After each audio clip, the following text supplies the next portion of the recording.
5G 5G 5G यार आजकल internet पे 5G काफी मचा रहा है। सब बात कर रहे हैं 5G की स्पीड से ये हो जाएगा वो हो जाएगा। बेशक अच्छा है 5G हमारे लिए, लेकिन इस वीडियो में जानते हैं कि 5G कैसे हमें और हमारे एनवायरनमेंट को नेगेटिवली इफेक्ट करेगा। यार 5G की नेगेटिव इम्पैक्ट जानने से पहले थोड़ा 5G के G के बारे में जान लेते हैं। जिनको G मतलब जनरेशन के बारे में पता है वो वीडियो को 1 मिनट स्किप करके आगे पहुंच जाए, और जिन्होंने आगे स्किप नहीं किया वो सारे यात्रीगण कृपया ध्यान दे। G का मतलब जनरेशन होता है। जाहिर है 5G के पहले 4G 3G 2G और 1G जनरेशन आया होगा। चलिए जानते हैं जनरेशन की उन डिटेल्स के बारे में जो आपको पता होनी चाहिए। 1G 1980 में लॉन्च हुआ था जिसकी स्पीड 24 KB पर सेकेंड थी। ये जनरेशन एक एनालॉग सिस्टम पे बेस्ड था जिसमें सिर्फ कॉलिंग का फीचर ही आता था। आपने भी पहले के एंटीना वाले फोन देखे होंगे, ये सारे फोन 1G जनरेशन पे ही बेस्ड थे। और इसी के ठीक 10 साल बाद 1990 में 2G लॉन्च हुआ जिसकी स्पीड 64 KB पर सेकेंड थी। अब इस जनरेशन में आपको वॉइस कॉल के साथ साथ मैसेज की सुविधा भी दी गई। और फिर इसी के बाद 2003 में 3G लॉन्च हुआ जिसकी स्पीड 2 MB पर सेकेंड थी। इसमें वॉइस कॉल और मैसेजेस तो थे ही, और इसी के साथ शुरुआत हुई इंटरनेट के दौर की। और इसी जनरेशन से ही मल्टीमीडिया ने भी मार्केट में कदम रखा।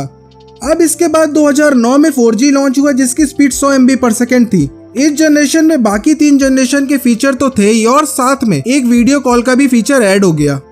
2020 में लॉन्च हुआ 5G जिसकी बात इस वीडियो में हो रही है, जिसकी स्पीड 1 GB पर सेकेंड है। इसमें आपको बाकी जनरेशन के फीचर के साथ एक एक्सट्रीम कनेक्टिविटी का फीचर मिलता है, जिससे कि आप कहीं भी बैठ के अपने घर में चल रहे अप्लायंसेस को कंट्रोल कर सकते हैं। लेकिन इस फीचर को यूज करने के लिए आपके डिवाइस के साथ साथ आपके अप्लायंसेस को भी 5G कंपैटिबल होना चाहिए। अब जानते हैं 5G की कमियां।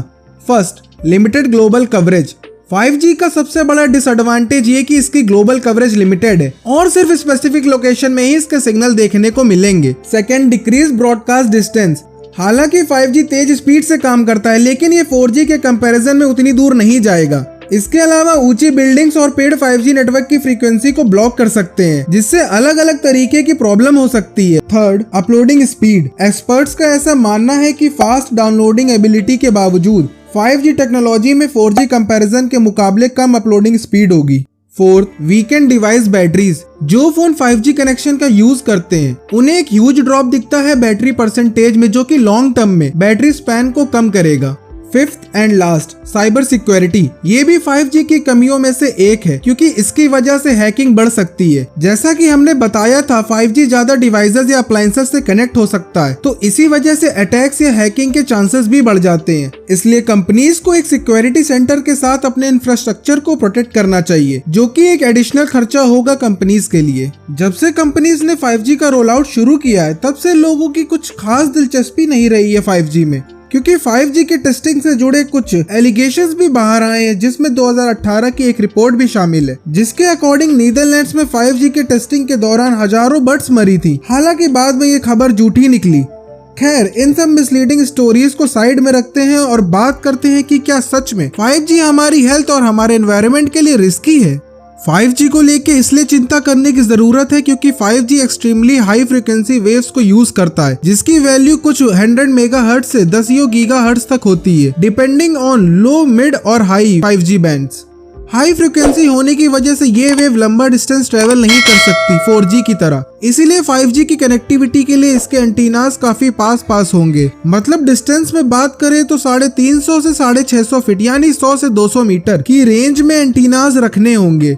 तो इस हिसाब से बहुत सारे एंटीनाज होंगे, और ये फुल ब्लो सेल टावर्स नहीं होंगे बल्कि लो प्रोफाइल एंटीनाज होंगे। अब देखते हैं कि कैसे ये 5G वेव्स हमारी बॉडी में इफेक्ट करेंगी। अब देखो, क्योंकि 5G की वेव शॉर्ट रेंज है और शॉर्ट वेवलेंथ की फ्रीक्वेंसी काफी हाई, मतलब जितनी वेवलेंथ शॉर्ट उतनी फ्रीक्वेंसी हाई। इसका मतलब उनके अंदर एटम से इलेक्ट्रॉन को निकालने की एनर्जी नहीं है। इसी के चलते ये रेडिएशन केमिकल बॉन्ड्स तोड़ देती हैं, जैसे हमारे DNA का बॉन्ड। WHO की international agency for research on cancer IARC ने ये भी कहा कि RFR यानी रेडियो फ्रीक्वेंसी रेडिएशन हमारी बॉडी के लिए कार्सिनोजेनिक है, मतलब कैंसर पैदा करने वाला पदार्थ। और एक स्टडी के मुताबिक इस बात के साफ साफ सबूत मिले हैं कि सेलफोन से निकली RFR बढ़ावा देती है कैंसर को और रैट्स और माइस के DNA भी डैमेज कर रही है। दोस्तों ये थे पॉइंट्स कि 5G हमें कैसे हार्म कर सकता है। Thanks for watching. उम्मीद है आप सबको इन्फॉर्मेशन पसंद आई होगी। लाइक, सब्सक्राइब, शेयर करना मत भूलिएगा। जय हिंद।